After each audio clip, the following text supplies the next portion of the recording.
Assalamualaikum warahmatullahi wabarakatuh. Perkenalkan, kami dari kelompok 7 ingin mempresentasikan mengenai tata kelola permodalan korporasi dengan mata kuliah pengantar Corporate Governance dengan dosen pengampu Bapak Dr. Rahmat Al-Hidayat, SE, MEC, Dev. Sebelumnya perkenalkan kami kelompok 7 yang beranggotakan 2 orang, Feti Endalestari dan Yepi Mayasari Batubara. Pembahasan yang pertama yaitu pemegang saham dan permodalan korporasi. A. Konsep permodalan korporasi. Definisi modal yaitu menurut Warren, Reve, dan juga Phillips, modal atau ekuitas pemegang saham adalah jumlah total dari modal disetor dan laba ditahan. Kemudian, pentingnya pengelolaan manajemen harus menyeimbangkan kebutuhan aset likuid dengan kewajiban perusahaan agar operasional tetap berjalan lancar tanpa kesulitan keuangan. Kemudian, fungsi modal yaitu menentukan perkembangan, pertumbuhan usaha, dan juga sebagai sumber pendanaan utama perusahaan. Kemudian, sumber pendanaan korporasi.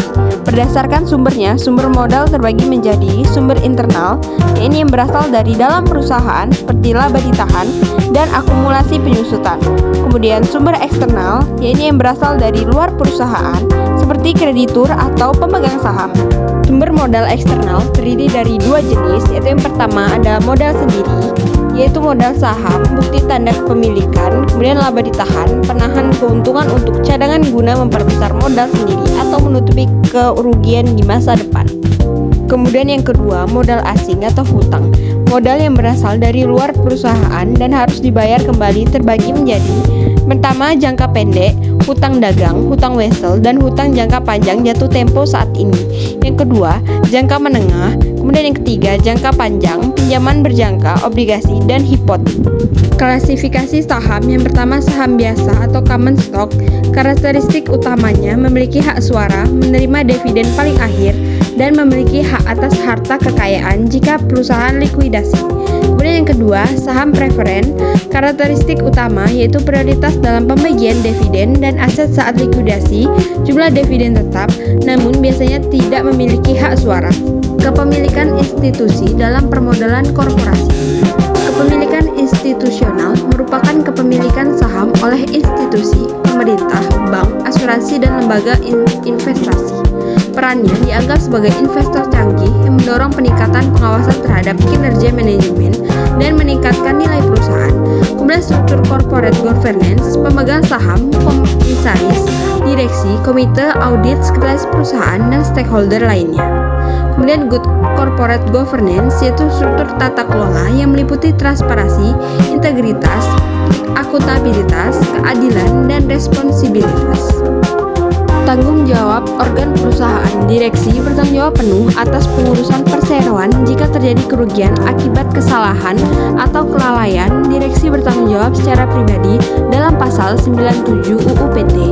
Kemudian Dewan Komisaris bertugas melakukan pengawasan dan memberi nasihat, bertanggung jawab secara pribadi jika lalai dalam pengawasan dan mengakibatkan kerugian dalam pasal 114 UU PT. Keputusan Dewan Direksi dalam permodalan korporasi. A. Keterkaitan Dewan Direksi dalam corporate governance terdapat 2 struktur utama, yaitu yang pertama struktur kepemilikan, institusional, dan manajerial. Yang kedua, struktur Dewan Direksi, komisaris, dan komisaris independen. Fungsinya yaitu menentukan kondisi keuangan perusahaan, meningkatkan kinerja, dan meminimalisir resiko finansial distress. Besarannya kuasa tergantung pada proporsi kepemilikan saham.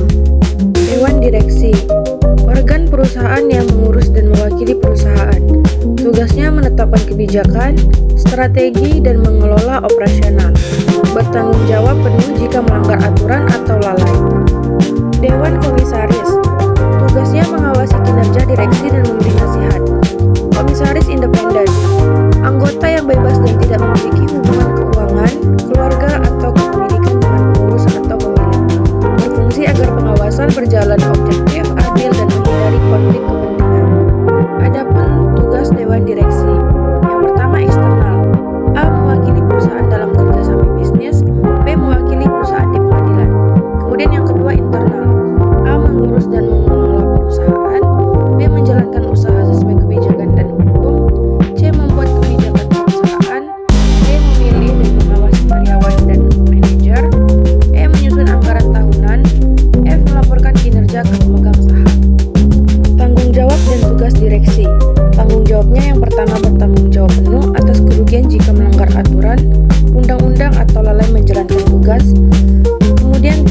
disalahkan jika sudah bertindak itikat baik dan sesuai tujuan perusahaan. Peran dan kedudukannya.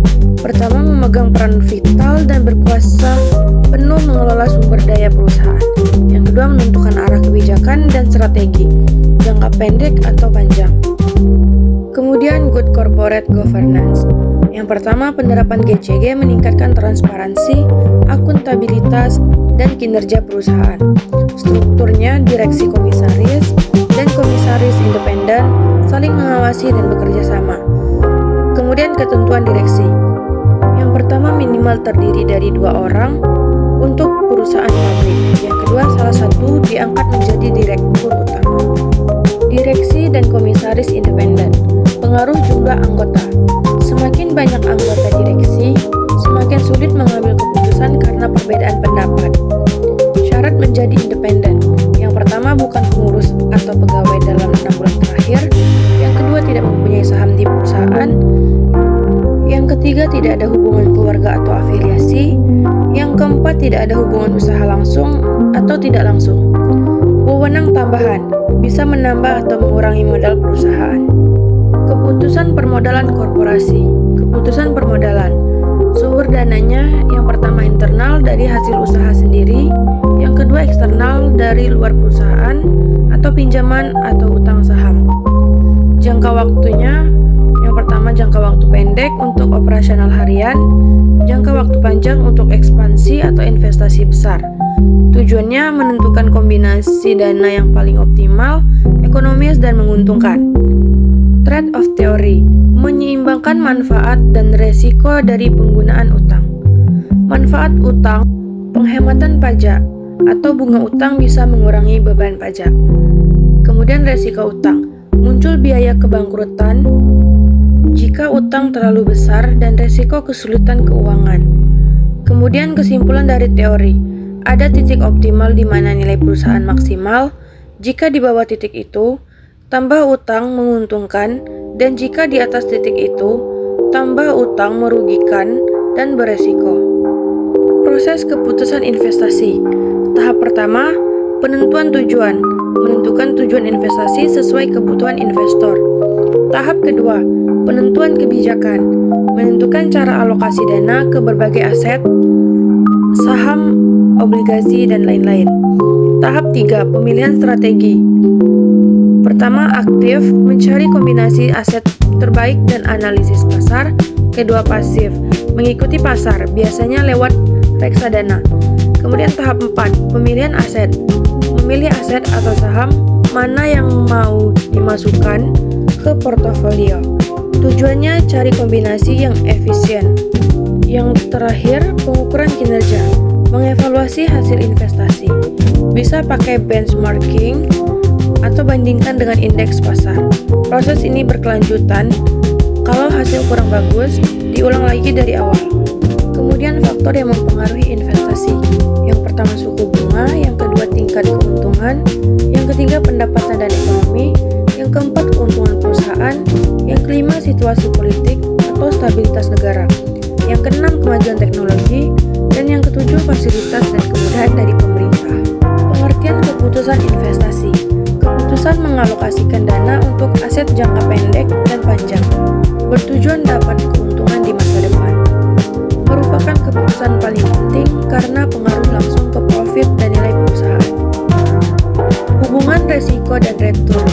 Resiko dan return berbanding lurus, semakin besar resiko, semakin besar pula keuntungan yang diharapkan. Keputusan struktur modal. Pilihan antara uang atau modal sendiri. Tujuannya cari struktur yang optimal agar nilai perusahaan maksimal.